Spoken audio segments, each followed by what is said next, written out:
Hey everyone, my name is Sachin Singh and I'm from India. Today I'm excited to share with you guys a game that I've created using the Lua programming language, that is the Flappy Bird game. And this is my final project to the Harvard CS50 Introduction to Computer Science. So for those of you who are unfamiliar with the Flappy Bird game, it is a very simple yet addicting game where the player controls a bird and try to navigate it through a series of pipes without touching them.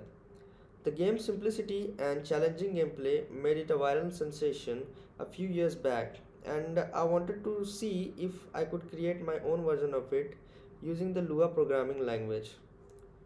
Now, let me show you the game.